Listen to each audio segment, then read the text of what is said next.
Baik, saya bacakan pertanyaannya.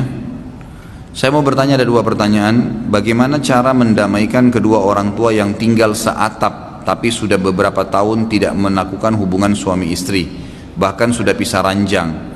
Beberapa kali sang istri meminta cerai tapi suami tidak mau, karena suami berjanji di hadapan orang tua istri tidak akan meninggalkan atau ceraikan istri kecuali cerai mati. Bagaimana sebaiknya? Tentu perlu dipahami dulu satu hal ya. Ada namanya hak dan kewajiban dalam rumah tangga. Salah satu hak istri adalah diberikan nafkah materi, uang semampu suami. Nafkah ini yang dengannya roda kehidupan bisa jalan, makanan, minuman, gitu kan? Apa kira-kira listrik yang tanpanya tidak bisa jalan roda kehidupan? Ya, itu berarti nafkah. Jadi kalau suami hitung-hitung rumah nafkahnya mungkin 2 juta per bulan, dia punya gaji 5 juta, istri nggak punya hak mengambil 3 juta sisanya. Karena suami juga punya hak untuk bersedekah, bantu kerabatnya, bisnis, apalah ya, investasi akhirat, investasi dunia, itu dia punya hak. Jadi nafkah saja, gitu kan? Kalau ini tidak diberikan sementara suami mampu dan itu sudah mencapai 6 bulan, maka istri punya hak mengajukan perceraian di pengadilan. Tidak harus tunggu suaminya. Begitu pula dengan kebutuhan biologis. Kalau tidak dipenuhi selama 6 bulan yang disepakati jumhur ulama, maka berarti tanpa alasan, tanpa udzur syar'i ya, tidak ada udzur syar'i, maka si istri boleh mengajukan perceraian, gitu kan? Kalau memang yang saya lihat dari pertanyaan ini, si suami sudah tidak mau sama istrinya hanya karena alasan sudah terlanjur janji depan orang tuanya, gitu kan? Nah, itu urusan dia, dosa dia dengan dia pungkirin janji kalau sampai dia ceraikan. Tapi dari sisi lain, kalau dia bertahan dengan kondisi sekarang, dia dosa menzalimi istrinya. Dan saya sarankan si istri ini ya mengajukan perceraian di pengadilan supaya jelas statusnya, gitu kan? Dan jangan tinggal serumah lagi. Ya, karena dengan serumah seperti ini kemudian ada kewajiban yang terbengkalai tanpa udzur syar'i ya. Lain kalau si suami sudah tidak bisa memang melayani biologis istrinya, ada penyakit, ada masalah, itu udzur syar'i lain, berbeda. Itu pun boleh si istri mengajukan perceraian kalau sudah tidak terpenuhi, baik itu karena ada alasan syar'i atau tidak, gitu kan? Maksudnya memang dia punya udzur karena sakit, atau memang ya sudah tidak suka misalnya, dan memang tidak bisa lagi melayani, tidak bisa dipaksakan. Maka salah satu substansial dalam bab tolak itu adalah bolehnya istri mengajukan ke pengadilan dan nanti hakim yang menentukan keputusan, memastikan itu, kemudian memutuskan ya untuk menjatuhkan tolak atau tidak, gitu kan? Jadi saran saya, si ibu ini cerai saja, ngajukan di pengadilan. Kalau begini keadaannya, apalagi tahunan. Kalau anda misalnya yang bertanya ini sebagai anak, ingin coba mendamaikan, ya seperti umumnya orang kalau mendamaikan masuk di tengah-tengah di antara keduanya, lalu kemudian menanyakan inti permasalahannya apa. Dan pada saat memperbaiki dua keadaan, anda di sini dibolehkan berbohong, tapi tanda kutip ya, sebatas memperbaiki hubungan tersebut. Yang misal datangi seorang ayah dan berkata, kayaknya ibu masih sayang dengan ayah, mungkin lebih baik kami pun anak-anak lebih senang untuk melihatnya kalau kalian bersatu dan seterusnya. Mungkin ibunya tidak mengucapkan itu, tapi dia mengucapkan. Dia datang ke ibunya juga, kayaknya ayah ini hanya karena ego, mungkin dia merasa mesti didahuluin dan seterusnya. Tapi ternyata dia hanya malu memulainya, maka itu tidak ada masalah. Itu coba diperbaikin. Kalau tidak bisa juga, maka saran saya sebaiknya tidak usah serumah, gitu kan? Karena akan menambah kezaliman saja. Yang menambah kezaliman ya, akan menambah dosa. Untuk apa kita panen dosa tiap hari kalau memang sudah tidak mampu menjalankan kewajiban? Bagaimana hukumnya mu'allaf yang masuk Islam karena agar dapat menikahi seorang muslimah? Bagaimana sebaiknya menghadirkan hidayah itu? Ya sebenarnya mu'allaf itu namanya orang yang masih labil, itu mu'allaf ya. Dia masuk Islam karena harta kah? Dia masuk Islam karena mau menikah kah? Itu sah-sah saja. Masuk Islamnya sah, gitu kan? Tidak ada masalah. Makanya salah satu yang boleh menerima zakat mal adalah mu'allaf. Jadi kita menggiurkan mereka dengan harta, itu boleh dalam Islam. Makanya Nabi SAW waktu pertama Abu Sufyan ucapkan syahadat, gitu kan, di pembebasan kota Mekah, apa yang Nabi SAW lakukan? Nabi SAW menghadiahkan ke Abu Sufyan 100.000 ekor unta. Bukan 1-2 ekor, 100.000 ekor, banyak sekali, gitu kan? Dikasih hadiah ke Abu Sufyan. Maka itu untuk menarik dia, dan ternyata betul Abu Sufyan jadi lebih suka dengan Islam. Seorang badui dari belakang Uhud datang kepada Nabi SAW dalam hadis Bukhari lalu berkata, "Hai Muhammad, saya dengar kau mengajarkan pengikutmu untuk tidak perhitungan, saling bantu. Saya ini orang miskin, ini saya lihat kambing kamu lagi banyak. Kebetulan Nabi SAW lagi memiliki cukup banyak kambing pada saat itu. Tidak disebutkan berapa belas ekor, tapi cukup banyak. Lalu dia mengatakan, bantulah saya dengan 1 ekor kambing. Lalu kata Nabi SAW, apakah kamu lihat kambing-kambing ini? Orang itu bilang iya. Ambil semuanya, kata Nabi SAW. Silakan untuk kamu. Orang itu nggak percaya. Belum pernah seumur hidupnya ada orang membantu dengan begitu banyak. Jadi istilahnya kalau kita pegang uang 1 juta, nih 1 juta pakai deh buat perbaikin hidup kamu. Padahal kita lagi pas-pasan 1 juta itu. Jadi dikasih semua gitu. Maka orang ini pun mengatakan, jangan kau olok-olok saya Muhammad. Kata Nabi SAW, tidak. Ambillah, gitu kan.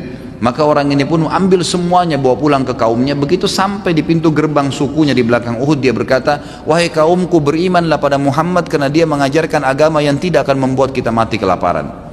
Gara-gara diberikan kambing masuk Islam. Memang begitu mu'allaf. Dia suka cenderung mau masuk Islam, silahkan, yang penting dia syahadat, hukumi secara zahir. Tapi kita punya hak memberikan syarat-syarat, gitu kan. Syarat-syarat, kalau memang kamu menikah sama saya, kamu masuk Islam, ya kamu harus tahu Islam itu ada peraturan ini, peraturan itu, disampaikan. Dia iyakan, dia siap jalankan, ya sudah kita menikah. Kalau dia tidak siap jalankan, jangan menikah, gitu kan. Bagaimanapun menikah dengan seorang mukmin atau muslim atau muslimah itu jauh lebih baik, gitu kan. Allah SWT memerintahkan. Tapi ini boleh, sah saja keislaman dia, sah saja. Bagaimana hidayah bisa agar lebih tertancap dalam hatinya? Maka tidak ada jawaban kecuali ilmu. Majelis ilmu seperti ini satu saja jawabannya, untuk menambahkan iman, ya, memudahkan kita untuk bisa mengamalkan hukum Allah, yang itu, yakin tentang adanya akhirat, takut khawatir dihukum kalau ada dosa. Tidak ada kecuali ilmu. Kalau kita belajar, majelis ilmu akan membuat ada perubahan dalam diri kita, karena Allah tanamkan iman dalam hati, gitu kan. Jadi seperti itu.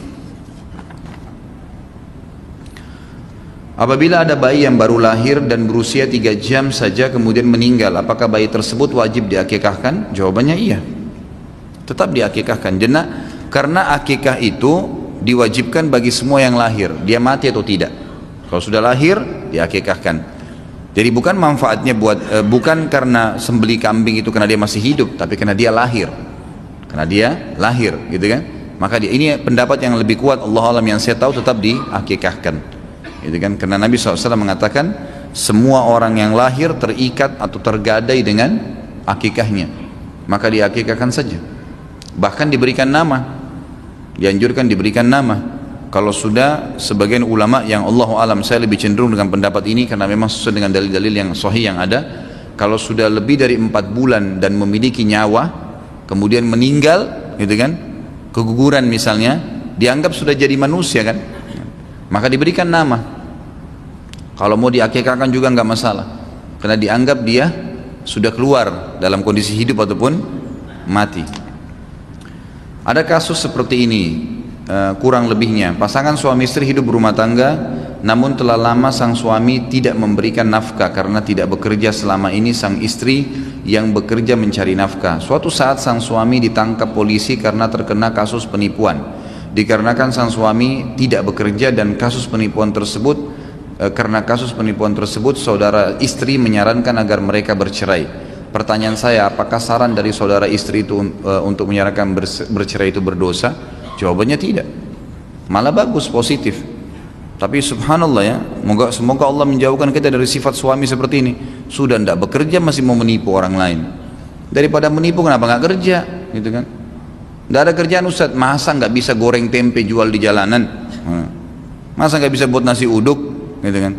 Masa nggak bisa beli dengan modal berapa 2 lembar sarung baru jual? Abdurrahman bin Auf radhiyallahu anhu itu masuk ke pasar Madinah, tidak ada bekalnya, tidak ada duitnya sama sekali. Datang ke satu kios cangkul, mengatakan saya sahabat saudara anda dari Muhajir Mekah, boleh nggak saya pinjem, ya, dengan jatuh tempo besok saya bayar, saya beli sekarang 5 cangkul. Kata orang itu silahkan diambil, dijual di pasar yang sama oleh Abdurrahman radhiyallahu anhu, kemudian laku, dikembalikanlah uang, dibayar. Sebulan kemudian Abdurrahman sudah punya kios. Asal anda punya satu modal yang penting, kejujuran. Dalam bisnis ini untuk sukses jujur, itu saja kata kuncinya. Kalau jujur insya Allah amanah, Allah berkah itu. Karena memang banyak hadis Nabi SAW. Kalau 2 orang saling transaksi, pembeli dan penjual, dua-duanya jujur, maka Allah pasti berkahi transaksinya. Yang beli barang berkah, dipakainya lama, enak, gitu kan. yang terima duit juga berkah, bisa beli barang lagi, laku lagi. Memang begitu. Dan kalau salah satunya sudah niat berkhianat, maka Allah SWT angkat berkahnya. Masalah nanti itu. Tiba-tiba orang bisa batalin, yang mau beli tak jadi, gitu kan? Ataupun kalau transaksi nanti akan ribut, bermasalah lah, barangnya rusak lah, apalah, macam-macam, gitu kan? Jadi harus jujur. Barang sudah expire jangan dijual, nggak boleh. Misalnya itu kerugian. Ya Allah, ini kelalaian saya, Allah gantikan. Dekatkan diri dengan Allah SWT dengan kelalaian itu. Itu kan seperti itu caranya. Ada seorang ulama tabi'in, tapi subhanallah saya terlupa sekarang namanya, tidak terlintas ya. Itu beliau dipenjara oleh wali Irak pada saat itu karena beliau pernah beli madu, gitu kan? Sudah beli madu banyak, memang beliau pedagang madu. Ternyata keesokan pagi pada saat dia buka ya tempat kendi penyimpanan madunya, itu banyak sekali waktu itu. Modalnya kalau tidak salah sampai 80 ribu dirham kalau tidak salah, sekitar begitulah. Cukup banyak lah, belasan juta kalau kita sekarang ya, mungkin bisa puluhan juta. Kemudian dia buka, ternyata di dalam kendi itu ada tikus mati. Apa yang terjadi? Orang alim ini karena takutnya sama Allah dibuang semua, nggak ada yang dijual sama dia. Dia takut nanti malah memang sudah jadi penyakit, gitu kan? Dibuang semua sama dia. Maka datanglah orang yang pemilik madu menagih, dia bilang nggak ada, kisahnya begini. Dilaporin kepada wali, dia nggak punya argumen, di penjara, gitu kan? Di penjara, dia jalan di penjara itu, jalan sebagai cobaan dari Allah Subhanahu Wa Taala. Tapi kita lihat bagaimana kehidupan mereka gitu. Lama kelamaan ternyata memang dibuktikan dengan hikmah Allah Subhanahu Wa Taala, walinya berhasil membuktikan, juga pemilik madu membuktikan sendiri dari tetangga-tetangganya, memang betul kisahnya. Ternyata dia bukan laku kemudian uangnya dipakai, bukan. Memang betul-betul madunya masih ada. Madu itu dibuang sama dia, kebetulan belum dituang dari kendinya, dibiarin dalam kendinya, dianggap sebuah sampah yang harus nanti dibuang sama dia, gitu kan? Maka dia sudah niat tidak mau jual, diperlihatkan akhirnya kendi itu. Akhirnya mereka pun menyadari dan Allah SWT mudahkan ya, dia keluar dari penjara. Tapi itu cobaan dari Allah SWT. Jujurlah saudara, jujur itu kata kuncinya ya. Subhanallah, saya temukan teman-teman pedagang kalau jujur Allah berkah itu. Bahkan apa sabda Nabi SAW dalam hadis Bukhari, seorang pedagang yang jujur, mereka akan bersama para nabi-nabi dan syuhada di surga hari kiamat. Pedagang yang jujur insya Allah akan selesai urusan anda. Bagaimana seorang muslim mengetahui apakah yang menimpa dia adalah ujian atau azab Allah? Kalau dia yakin dia tidak melakukan kesalahan selama ini, tidak ada kesalahan ya, dia tidak pernah menggibah orang selama hidupnya, tiba-tiba digibah, itu ujian dari Allah Subhanahu Wa Taala. Emang Allah lagi menguji dia, gitu kan? Dia baik-baik saja, tidak pernah zalimi orang, menikah tapi belum bisa punya anak. Ujian dari Allah Subhanahu Wa Taala. Allah akan melihat apakah dia ya mau mendekatkan diri dengan Allah enggak dengan kejadian tersebut. Karena semua ujian ini kalau datang tujuannya agar Allah menarik orang ini mau kembali kepada Allah Subhanahu Wa Taala. Tujuannya itu, gitu kan? Supaya kita lebih dekat dengan Allah, lebih ngerengek, ya, lebih manja. Seperti itulah kurang lebih. Ya. Tapi kalau cobaan datang itu, cobaan sifatnya memang ada penyebab, ada pemicu sebelumnya. Kita memang pernah menggibah orang lain, sekarang kita digibah. Itu cobaan. Ya, kan? Jadi memang berbeda di sini. Cobaan itu artinya pembersihan dari dosa-dosa yang pernah terjadi. Kalau ujian memang datangnya tidak ada hubungannya sama kita. Termasuk dalam ujian misalnya kerabat meninggal, gitu kan? Kerabat meninggal, kita memang tidak programin sebelumnya, ya memang meninggal begitu. Kan? Seperti itulah. Apakah benar ada hadis yang mengatakan bahwa anak kecil pemutus saf? Bila iya, bagaimana bila kami ingin mengajak anak kecil belum balik belajar sholat berjamaah? Apakah memang posisinya harus di paling belakang? Tidak boleh berada di tengah-tengah orang dewasa? Tidak dikatakan, tidak ada lafaz hadis yang mengatakan anak-anak pemutus saf. Tapi yang ada adalah, memang kalau anak-anak itu masuk dalam saf, kemudian mereka keluar bermain-main, gitu, maka yang berdiri di saf harus merapatkan. Kalau tidak berarti terjadi pemutusan saf. Itu betul, gitu kan? Tapi kalau anak-anak masuk dalam saf dianggap memutus saf, itu tidak benar. Itu tidak benar. Abdullah bin Abbas, Abdullah bin Umar, ya kan gitu, sahabat-sahabat Nabi yang masih muda-muda, itu waktu mereka mulai belajar hadis dari Nabi SAW dan mereka ikut berjamaah sholat di masjid, itu mereka belum balik. Abdullah bin Umar itu pertama belajar hadis umur 9 tahun bersama Nabi SAW. Abdullah bin Abbas umur 10 tahun. Memang anak-anak muda, anak-anak masih kecil-kecil, belum balik malah pada saat itu. Tapi mereka ikut berjamaah di masjid. Abdullah bin Umar mengatakan tidak pernah ketinggalan sholat berjamaah di masjid selama beliau memang tidak ada udzur, beliau selalu hadir di masjid, gitu kan? Jadi memang beliau hadir di masjid, jadi tidak ada masalah itu.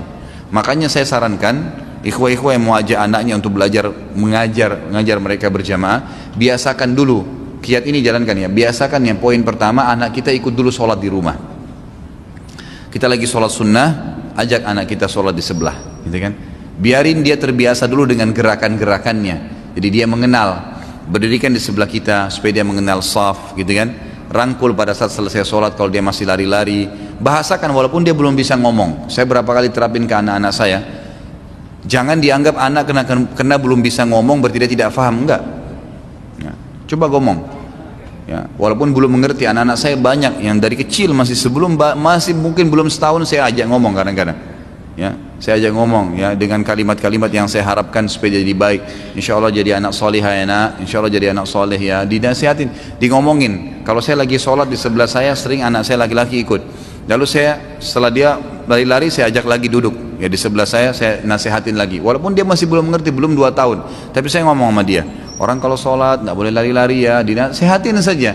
Nanti satu waktu tiba saatnya di mana dia sholat. Kalau kita sholat dia tahu, dia berdiri di sebelah kita, ruku dia ruku, kita sujud dia sujud. Dan itu sudah mulai dilakukan oleh anak saya yang belum 2 tahun sekarang. Awalnya dia lari-lari. Setelah saya coba nasihatin begitu, saya sholat dia berdiri di sebelah saya. Saya ruku dia mulai bisa ruku, saya sujud mulai bisa sujud, gitu kan? Dia sudah mulai faham kalau sholat tidak boleh lari ke sana sini. Nah itu layak antum ajak ke masjid. Jangan belum tahu sholat antum ajak, nanti kacamatanya orang diambil, nanti dia lari-lari di saf, kan gitu, nanti jadi masalah. Lebih baik jangan, gitu kan? Jadi jangan sampai niat baik itu malah terganggu karena kita belum menerapkan kiat-kiatnya. Jadi pertama didik dulu dia dengan masalah sholat, gitu kan? Biasakan anda sholat berjamaah dengan dia. Sambil yang kedua dinasehatin, diingatkan, ngomong saja ya, insya Allah akan Allah sampaikan ke dia. Saat sudah masuk waktu duhur, sedangkan orang tua sedang terbaring sakit dan butuh pendamping, mana yang didahulukan? Sholat haknya Allah. Kalau ketemu antara hak wajibnya Allah dengan hak wajibnya makhluk, harus haknya Allah didahulukan. Sholat di sebelahnya bisa, gitu kan? Kalau anda laki-laki pamit, saya mau ke masjid, insya Allah. Kalau ajalnya datang pasti mati, kita dampingnya atau tidak? Tidak bisa. Kalau di rumah sakit panggil susternya, panggil siapa yang bisa jaga, gantikan. Anda tetap sholat, gitu kan? Jangan sampai ketinggalan. Ini tidak masuk dalam udzur syar'i. Nggak ada udzur syar'i, gitu kan? Jadi mestinya tetap sholat, jangan tidak. Malah ajak kalau perlu orang tua kita tuh sholat. Kalau anda perempuan akhwat yang bertanya misalnya, maka anda coba ya ajak sholat. Ibu ayah anda sedang sakit, ayo sholat ya. Ya, saya sholat di sebelahnya ayah ya, sebelahnya ibu ikut ya. Mungkin mereka sudah lupa, mungkin mereka dulu belum pernah sholat. Coba sholat di sebelahnya, dengarkan suara takbir, mungkin itu bisa melunakkan hatinya. Jangan malah tidak sholat. Ada teman yang mengatakan ada beberapa hadis yang tidak berlaku sepanjang masa. Apa ada dalilnya? Emang ada. Seperti misalnya hadis tentang khususiyatun Nabi SAW, sesuatu yang khas untuk Nabi. Seperti Nabi menikah 9 wanita, memang tidak berlaku di masa Nabi hidup kan. Puasa wisal, puasa yang bersambung. Kan Nabi SAW kadang-kadang puasa itu buka puasanya hari ketiga. Hari ini puasa, azan, maghrib belum buka puasa, besok beliau lanjut masih kuat, sampai hari ketiga baru beliau buka puasa. Dan ini tidak boleh untuk orang lain. Waktu Abdullah bin Umar radhiyallahu anhu melihat itu, beliau ingin lakukan. Kata Nabi SAW, tidak wahai Abdullah bin Umar, wahai Abdullah, kalaupun kau mau lakukan maka maksimal puasalah sehari, buka puasalah sehari, itu maksimal, tidak boleh ikutin saya. Berarti kan perilaku Nabi SAW jadi ini itu khusus untuk beliau dan habis pada saat beliau meninggal, gitu kan? Itu termasuk apapun yang berhubungan dengan mukjizat Nabi SAW itu semua hanya di masa Nabi SAW hidup, gitu kan? Seperti itu memang ada ya, tapi tidak semua. Kalau hukum-hukum tidak, hukum-hukum berlaku, gitu kan? Wali Songo menyebarkan Islam dengan musik, apa pendapat Ustadz? Kalau saya pribadi tidak menyebarkan dengan musik. Kalau beliau memang menyebarkan dengan musik, itu ijtihad beliau ya, tanggung jawab beliau depan Allah Subhanahu wa taala. Dan saya tidak pernah, dan saya sudah katakan teman-teman sekalian, tolong dalam pengajian saya secara khusus ya, jangan ada yang bertanya masalah individu ya. Saya nggak akan pernah menjawab masalah individu, bagaimana pendapat Ustadz tentang si fulan, itu bukan urusan saya. Anda tanya di sini masalah hukum halal haramnya Allah, maka itu tidak ada masalah, gitu kan? Kalau memang beliau ini berijtihad menganggap musik itu tidak apa-apa dan beliau punya dalil, semoga Allah ampuni kalau salah. Kalau benar ya alhamdulillah. Kalau saya pribadi mendapatkan dalil cukup banyak, semuanya mengharamkan masalah musik ini, kecuali beberapa musik memang yang keluar seperti gendang pada saat perkawinan dan dipukul oleh perempuan gitu kan, lantunan suara-suara yang indah antara suami istri, antara sesama jenis, seperti waktu Nabi SAW mendatangi perkawinan seorang wanita Ansar lalu mengajarkan Aisyah untuk melantunkan syair-syair yang indah kepada pengantin wanita, menghiburnya. Itu semua hal-hal positif. Tapi kalau gitar lah, piano lah, alat musik sekarang itu semua tidak ada pendapat ulama yang membolehkan. Kalau yang berpegang pada sunnah, Allahu alam gitu kan, yang saya ketahui. Maka kalau anda tanya pendapat saya tidak akan pernah sebarkan dengan musik. Dan alhamdulillah pengajian seperti ini tanpa ada musik, tanpa ada apapun, kita menyebutkan apa adanya dengan ikhlas. Inilah ayat Allah SWT, inilah hadis Nabi SAW, inilah kisah orang-orang soleh, maka dengan sendirinya masuk iman ke dalam hati. Dan subhanallah, yang saya tahu musik itu ya, rivalnya, lawannya Quran. Subhanallah. Ya, kalau kita dengar musik, Qurannya sulit untuk diterapkan. Hafalannya akan mudah hilang, susah hafal Quran itu susah, sudah umum itu. Nggak bisa ketemu keduanya, seperti minyak dengan air. Tapi kalau kita jauhi musik, maka coba deh, hafalan itu lebih mudah. Ini sudah satu contoh saja, gitu kan? Mungkin satu contoh saja. Ini ada Ustadz Sahal nih hadir di sini yang biasa ngeruqyah, mungkin punya pengalaman beliau, gitu kan? Yang biasa saya kasih nomor HP-nya, kebetulan lagi hadir. Jadi mungkin pengalaman-pengalaman di ruqyah seperti itu, you know? Jadi kalau orang lagi di ruqyah dengan ayat Al-Quran, kepanasan setannya. Tapi kalau dengar musik, ketawa setannya, you know? Nah itu ada pengalaman-pengalaman lapangan, dan itu begitulah kejadiannya gitu kan. Apakah sepatu yang kita biasa pakai termasuk khuf? Apabila kita safar Jakarta Bandung, di rest area kita berwudu, bolehkah kita mengusap sepatu kita, mengkiaskannya dengan mengusap khuf? Kalau teman-teman yang belum tahu khuf itu kaos kaki dari kulit. Di zaman Nabi SAW itu memang di musim dingin dipakai khuf ya. Jadi kulit dibuat sedemikian rupa, disatukan dengan ya benang-benang, kemudian terjadilah seperti sepatu lah kita sekarang, tapi dari kulit memang khuf. Sampai sekarang di Madinah masih ada dijual ya. Waktu saya masih mahasiswa itu ada dibuat khuf, itu dijual secara khusus. Jadi dia seperti kaos kaki tapi dari kulit. Cuma sekarang lebih modern karena sudah pakai resleting untuk ditarik, ditutup kan. Kalau zaman dulu orang masih memakai tali yang diikat-ikat. Memang ulama fikih mengkiaskan khuf itu masuk kaos kaki, masuk sepatu. Dua-duanya, karena khuf memang dari kulit, gitu kan. Berarti dibolehkan. Kalau anda memang musafir dan pada saat memakai kaos kaki atau sepatu itu, ya, kita sudah bersuci, sudah berwudu ya. Mau keluar rumah sebelum safar ke Bandung tadi sudah wudu. Kemudian di tengah jalan keluar angin, mohon maaf, buang air kecil, buang air besar. Selama bukan junub, ya bukan mandi junub, hanya buang air kecil, buang air besar. Kemudian kita tidak membuka kaos kaki dan sepatu tadi, ya, karena seperti misal di Eropa, di negara-negara yang memang biasa musim dingin, memang mereka tidak melepaskan kaos kaki, gitu kan. Nah, bagi musafir kalau dia cuma buang air besar, buang air kecil, ya, keluar angin, selama dia belum cabut kaos kakinya, sepatunya juga dibuka. Dia memasuk, mohon maaf, di WC membersihkan, bersuci diri hanya dengan duduk di WC dengan membersihkan tanpa membuka kaos kaki, maka mereka pada saat wudu lagi nanti cukup mengusap ya, kaos kaki atau sepatunya. Bagi mukim boleh sehari semalam, bagi musafir 3 hari 3 malam sebagaimana disebutkan dalam hadis yang sahih riwayat Bukhari tentang masalah tersebut. Jadi mukim 1 hari 1 malam, musafir 3 hari 3 malam. Tapi kalau anda junub wajib buka, ya, harus mandi, gitu kan. Jadi kalau mukim pun, mukim artinya tinggal di kota, kalau sudah sehari semalam harus buka juga, perbaharui kembali dengan mengusapkan kaki tadi.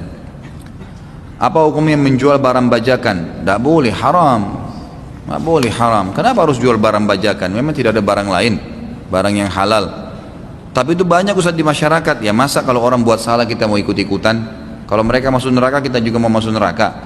Ya usah, jangan. Jangan perbuatan salah orang kita jadikan sebagai patokan. Ya, saya pernah tanya satu orang tidak sholat nih, kenapa kamu nggak sholat? Ya, saya masih mending Ustaz, saya masih sholat asar, teman saya nggak sholat sama sekali. Yang dijadikan patokan orang yang lebih buruk. Jadi akhirnya dia menganggap prestasi itu sudah bisa sholat asar. Ini kesalahan, melihat orang yang lebih buruk dari dia. Mestinya dia lihat orang yang sudah sholat 5 waktu sehingga dia bisa lebih baik prestasinya, gitu kan? Kalau kita tidak punya ijazah SMP, ya, kita punya ijazah SMP, kita selalu melihat orang yang punya ijazah SD, saya lebih baik, itu kan SD, ya, saya masih SMP. Dia tidak lihat orang yang sarjana, nggak bakal jadi sarjana itu, karena dia anggap itu prestasi tertinggi, gitu kan. Nggak bisa, mesti cari orang yang lebih baik. Subhanallah, saya punya pengalaman pribadi, sampai alhamdulillah dengan izin Allah waktu kuliah di Madinah itu nilai-nilai saya selalu bagus, alhamdulillah. Ini bukan sebuah ujub atau kebanggaan, tapi fa'amma binikmat rabbika fahaddits. Ayat Allah ada. Kalau nikmat Allah berikan kepadamu dan kamu bisa memberikan motivasi kepada orang, ceritakanlah. Saya waktu di Madinah, subhanallah, saya berteman sama teman-teman di kampus. Saya masuk ke lapangan olahraga, bermain sama teman-teman. Saya juga masuk ke pelatihan-pelatihan. Saya juga ikuti dosen-dosen kalau lagi menjelaskan pengajian masyayikh yang ada di Masjid Nabawi, saya ikutin. Saya cuma masuk ke semua lini kehidupan. Tapi yang saya jadikan sahabat saya, orang-orang yang sangat berprestasi. Jadi saya lihat teman-teman saya yang selalu ranking 1. Kenapa orang ini selalu ranking 1? Ini apa yang dibuat sama dia? Saya kunjungin rumahnya, saya lihat bagaimana dia di sekolah. Maka minimal waktu saya lulus ya ujian itu nama saya di bawah nama dia, berdekatan gitu kan. Karena saya menjadikan dia sebagai tolok ukur saya. Tapi kapan antum lihat, oh ini teman-teman semua standar nih, kalau 60 lulus, ini teman-teman saya semua 60 nih ya, sudah patokannya itu, maka bisa saja kita 55 kan? Tidak lulus. Ya, jangan lihat orang yang standar, cari orang yang prestasi, maka kita akan menjadi lebih berprestasi nanti, kan gitu. Seperti itulah. Ada teman selalu hadir di pengajian seminggu sekali, ada teman hadir pengajian sebulan sekali, ada teman yang hadir tiap hari. Yang mana kita jadikan patokan? Yang tiap hari hadir, kan gitu. Karena pasti berbeda, dan kita akan termotivasi, gitu kan.